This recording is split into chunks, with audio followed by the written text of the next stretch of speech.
une école à Détroit, Michigan, qui aide les élèves à gérer le stress grâce à une méthode exceptionnelle. Pour NBC, Kevin Tables.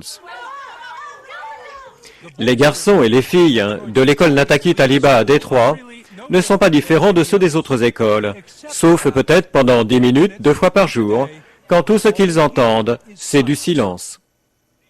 Ces enfants ne font pas la sieste, ils méditent. La méditation transcendantale a été introduite en Occident il y a une quarantaine d'années par Maharishi Mahesh Yogi et rendue populaire par les Beatles à la fin des années 60. Et aujourd'hui, elle est utilisée dans cette école comme un anti-stress. Ce n'est pas une religion, ce n'est pas une philosophie, ce n'est pas un mode de vie, c'est simplement une technique mentale qui permet au système, à l'esprit et au corps de s'apaiser, de gagner un très très profond repos. D'après ces enfants, cela les aide. Je pensais sans cesse à des choses du passé, mais quand je médite, ça m'aide à les laisser s'en aller. Je suis capable d'être plus attentif maintenant. Après la méditation, je me sens super bien. De nos jours, quand nous préparons nos enfants pour les amener à l'école, nous sommes inquiets face aux problèmes. Le stress important, l'utilisation de drogue, la violence, des choses qui menacent l'éducation des enfants. Mais est-ce que 10 minutes de temps calme peut vraiment faire la différence?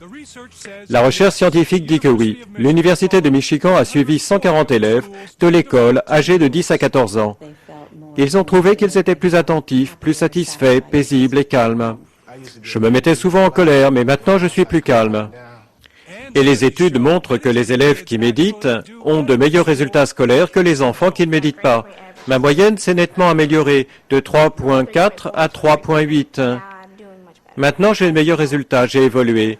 Avant, en sciences, j'avais des B, mais maintenant, mes notes sont jusqu'à A.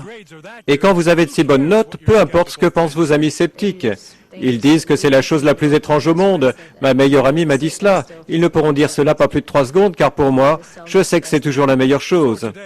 Kevin Tables, Détroit pour NBC News. Et nous accueillons maintenant Carmen Namdi, proviseur du collège de Nataki Taliba. Carmen, bonjour, comment allez-vous? Très bien, merci. Est-ce que cette expérience a commencé pour améliorer les notes ou bien pour améliorer l'attention des enfants? Non, j'ai appris à méditer il y a 30 ans et c'était la première fois que j'ai commencé à penser au stress et à l'impact que le stress a sur notre comportement. Alors je me suis dit, pourquoi ne pas introduire la méditation transcendantale auprès des enfants de 10 ans?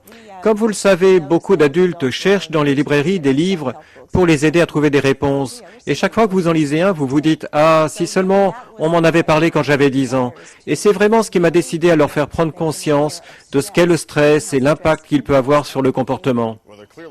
Ils sont vraiment calmes quand je les vois derrière vous. Est-ce que c'était quelque chose de difficile à proposer aux parents? Est-ce que la méditation transcendantale a une connotation religieuse, par exemple, pour certaines personnes? Non, pas du tout. Nous avons commencé le programme il y a 6 ans. Il y avait 180 élèves à l'époque et seulement 8 familles n'autorisèrent pas leurs enfants à participer au programme. Et je pense que c'est le mot méditation. Je pense que les gens associent cela à la religion, mais il n'y a absolument aucune croyance. C'est pour cela que j'aime cette technique. Peu importe votre religion, votre style de vie, c'est simplement une technique physique. Je pense qu'il y a des idées fausses. Quand on m'a dit que je devais faire ce reportage, j'ai tout de suite commencé à faire le home, mais ça n'en fait pas partie. Nous avons vu ces enfants, ils étaient complètement silencieux. Non, il n'y a même pas de concentration. C'est vraiment quelque chose de très fluide. Je n'aime pas ce qui m'obligerait à changer. La seule discipline requise, c'est de pratiquer tous les jours.